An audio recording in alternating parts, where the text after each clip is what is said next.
Angkor is mentioned in several foreign travel narratives, first by Zhou de Guan, who stayed in Angkor from 1296 to 1297, and then by 16th-century Spanish and Portuguese missionaries.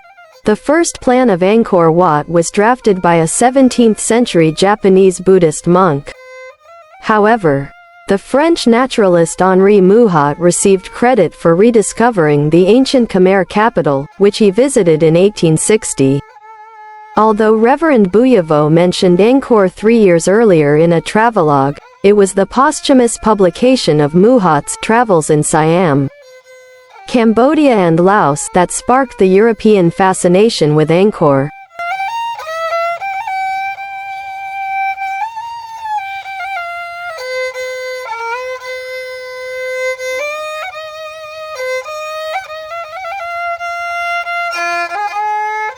Exploration of the temples. Following the 1863 treaty between the Kingdom of Cambodia and France, Commander Dudart de Legray led an expedition to the Mekong in 1866.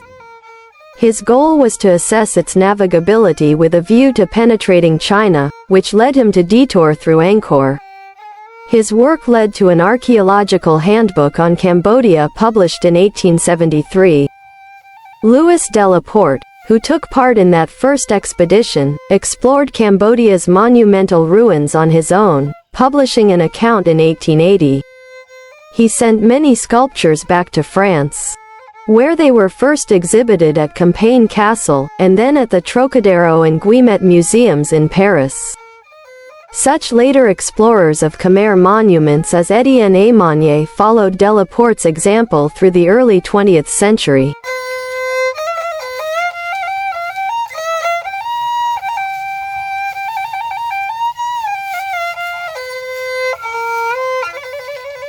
Temple inventories. An outgrowth of the archaeological mission for Indochina, the École Française d'Extrême Orient, EFEO, French School of Asian Studies, was created in January 1900.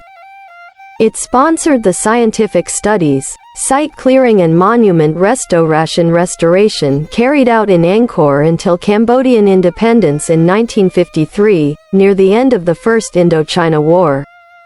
Nevertheless, the EFEO was able to continue its work at Angkor until the mid-1970s, when the Khmer Rouge interrupted its operations, which resumed in 1990.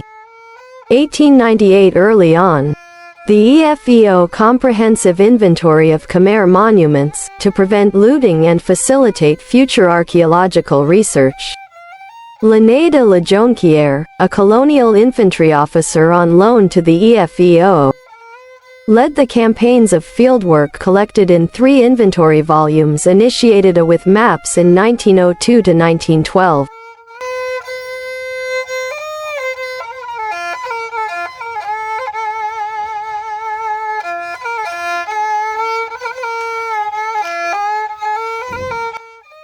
Early Angkor conservation. The work of clearing and restoration at Angkor began in 1907, when Cambodia reclaimed 3 northwestern provinces, including Siem Reap, formerly controlled by the Siamese. Jean Kamel became the first conservator of Angkor in 1908. While heading the Angkor conservation, he focused chiefly on clearing Angkor Wat between 1908 and 1910 and Bayon between 1911 and 1914. He was murdered en route to the site while carrying his workers' pay on April 29, 1916. Henri Marchal replaced him, and dedicated much of his life to the site's preservation.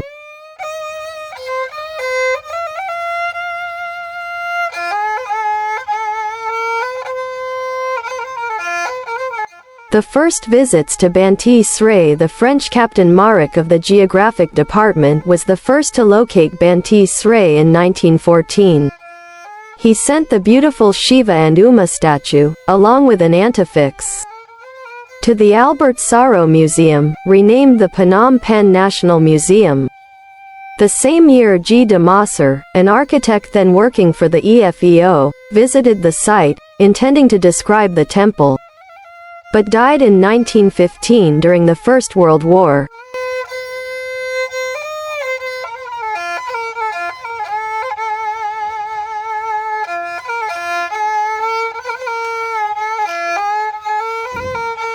The first description of the monument, Henri Parmentier, the head of the EFEO's archaeological department, took over the task of describing the temple in 1916.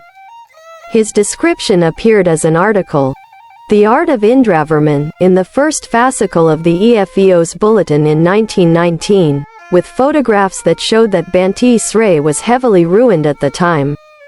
In particular, the false stories of the sanctuary towers, or prasat, were missing.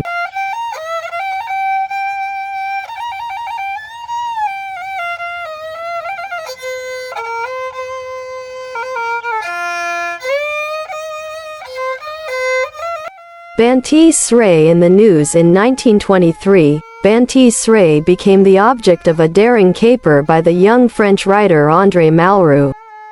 After collecting several monumental bas-reliefs, he was arrested and tried in Phnom Penh.